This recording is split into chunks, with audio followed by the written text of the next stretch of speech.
E foi por isso que tu saiu de casa cedo? Não, Lembrando que não. tu falou no comecinho que saiu de casa com 17. Não, eu saí de casa quando meu avô faleceu. Eu fui criada pelos meus avós paternos. E com meu genitor, eu não tive mais contato depois dessa época, graças a Deus. Vez ou outra eu era forçada por parentes a ter contato, que é uma outra parte repugnante. Mas eu fui criada pelos meus avós paternos. E o meu avô foi como tivesse sido meu pai. Meu avô foi uma pessoa excepcional na minha vida. Sim, foi. Sabe aquela pessoa que se você fechasse os olhos e você quisesse que estivesse do lado, seria essa pessoa? Era o meu avô. Meu avô, ele faleceu em 2017. Só que antes disso, ele ficou 1 ano doente. E eu fiquei 1 ano cuidando dele, né? Eu e umas outras 3 pessoas. E, assim, quando meu avô faleceu, eu não conseguia ficar dentro da casa. Primeiro que eu tinha vários problemas com os parentes, porque alguns deles tinham muitos ciúmes, assim, porque meu avô me tratava realmente como filha, princesinha. Era, sim, mimada, princesinha do vovô. A gente nunca foi de muita condição, mas, assim, nunca me deixou faltar nada. E tudo que ele podia, ele me dava mesmo. E não tinha uma boa convivência, eu era muito julgada, eu sempre fui muito descredibilizada. Tanto eu quanto as minhas irmãs, por morar com os avós, a gente era julgada como aquela que não vai conseguir nada, aquela que não vai terminar os estudos, sabe? Esse tipo de coisa que as pessoas taxavam a gente. Então, eu tinha essa rixa com a família e o meu avô era a única pessoa que me mantinha perto. Porque eu tinha a opção de morar com a minha mãe. Aí você morava... Era seu avô e sua avó? Meu avô e minha avó. Você não é tão próxima da sua avó? Assim, eu sou, mas a vida, enfim... Entendi. Acontecimentos afastam. Atitudes afastam. E aí o meu avô, assim, eu não saía de lá por nada por conta do meu avô, mas eu tinha a opção de morar com a minha mãe se eu quisesse, né? Só que assim, eu falei assim, eu vou abandonar meu avô? Não vou. Ficava lá com ele. Só que quando ele faleceu, eu não conseguia ficar dentro da casa. Assim, foi um momento muito difícil da minha vida. A gente passou muito perrengue com ele durante 1 ano da doença dele. Eu era muito novinha, tinha 16 anos, mas eu fingi que tinha 18 no hospital para poder ficar com ele. Às vezes eu ficava o final de semana inteiro com ele, cuidando dele no hospital. Então, assim, além do ano ter massacrado assim, a saúde mental, física, quando ele faleceu, eu olhava para todos os lugares da casa e eu via ele. E aquilo era muito doloroso para mim, muito, muito, muito. Me deixava muito arrasada, porque era como se o mundo tivesse perdido a cor. Então, assim, foi uma época muito difícil da minha vida. Eu já não tinha lá muita afinidade com algumas pessoas da família. E aí começava aquela pressão de, se ele não está aqui, quem manda aqui? E, assim, eu costumo dizer, quem mora em casa de avó e vô, não se sente em casa. Porque antes da pessoa se sentir em casa... Tem filho, outro filho, tem neto, aí todos os netos têm o mesmo direito. Aí, se você mora lá, se você tem alguma coisa, se entra outra pessoa lá, pode mexer em tudo, porque, tecnicamente, você não tem mais direito que a pessoa só porque você mora lá. Sabe, é uma coisa assim, meio... Enfim. E aí, a minha mãe tinha uma casa no Santa Rosa. Já zoaram aqui meu bairro e não gostei, não. Não foi eu, tá? Não vou nem falar o nome.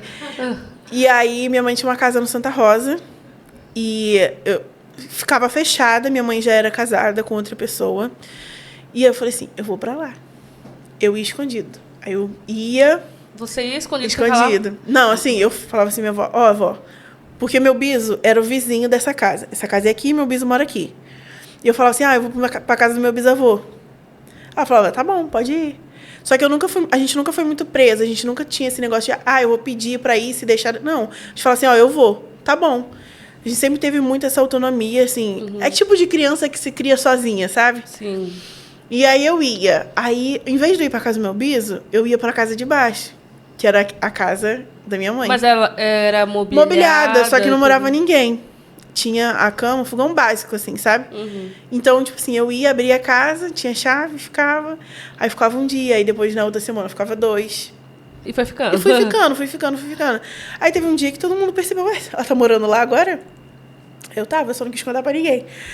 Aí minha mãe falou assim, não, você não vai morar lá sozinha. Eu falei assim, eu vou sim. E vai se sustentar como? Eu falei assim, eu vou sim. Eu vou me virar. Eu vou me virar. E foi isso que eu fiz, eu me virei. Eu estudava integral, então eu passava o dia inteiro na escola, eu tomava café, almoçava na escola, tomava lanche da tarde na escola, e eu fazia meus trabalhos. Dava explicadora. Gente, eu fazia trabalho de amigos. E cobrava. Empreendedora. Empreendedora é ela.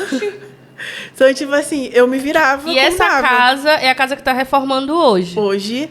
E a galera tá lá, acompanhando a saga da reforma. Hoje a casa é minha, né? Graças a Deus, comprei uma casa pra minha mãe. E eu fiquei com a casa, com o terreno. Caraca, que legal. Então, tipo assim, tinha 2 cômodos, tá? Pra atualizar a galera. Quando eu me mudei pra lá, tinha 2 cômodos. Era só uma cozinha, e um quarto e um banheiro. Aí a gente conseguiu fazer uma sala. Aí tinha uma sala, uma cozinha, um quarto e um banheiro. E aí a galera, assim, é muita história. 1 ano antes, né, de eu me mudar, a minha mãe se separou. Eu já tinha um público na internet e aí ficou morando todo mundo na casa. Tipo, tinha um quarto. Aí era eu, minha mãe, Ana Júlia, o Pietro e uma cachorra. Tinha um plus. Sempre cabe mais um. Sempre cabe mais um. E aí a gente ficou 1 ano, todo mundo morando ali juntinho, apertado. Eu falei assim, gente, não dá pra mim. Porque quando você mora sozinha, depois pra você voltar a conviver, não dá. Sim, é um caos. É aquilo que a gente tava falando, cada um tem suas manias e por aí vai. Eu sou muito bagunceira, aí minha mãe se irritava, aí eu tinha que cozinhar, aí eu me irritava, aí eu queria dormir até tarde, meu irmão acordava cedo pra ver desenho, aí eu me irritava, e era cachorro, e era não sei o quê. Falei assim, gente, pelo amor de Jesus. Preciso da minha paz. Aí eu falei, não, vou me mudar. Assim, aí eu posso. Estou trabalhando, eu trabalho para isso. Aí eu já tinha começado a obra na casa, porque até então eu achava assim, se eu fizer um quarto para mim, aqui, eu vou conseguir. Spoiler, não consegui. Eu precisava de um espaço completo, entendeu? Eu sou uma pessoa que gosta muito de ficar sozinha, e eu precisava do meu espaço completo, eu precisava de tudo, não era um quarto, não era suficiente para mim. Aí foi quando eu decidi me mudar, eu me mudei. Aí a minha mãe também não gostava muito do bairro, quis se mudar também. Ela falou assim, eu vou me mudar também, aí se mudou e a casa ficou. Aí a casa tá lá, passando por reforma. Não, e aí eu modifiquei a casa inteira, troquei os cômodos, juntei a casa toda e, enfim, tá chegando na parte de acabamento. A galera tá ansiosa. Graças a Deus, assim, a gente sempre teve o sonho de reformar aquela casa. Era uma coisa que a gente sentava ali e falava assim, ai, nosso sonho era ter uma sala.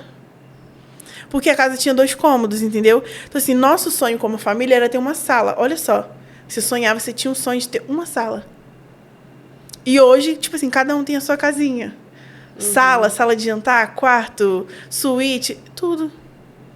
Então, tipo assim, a vida, assim, virou mesmo, deu uma guinada.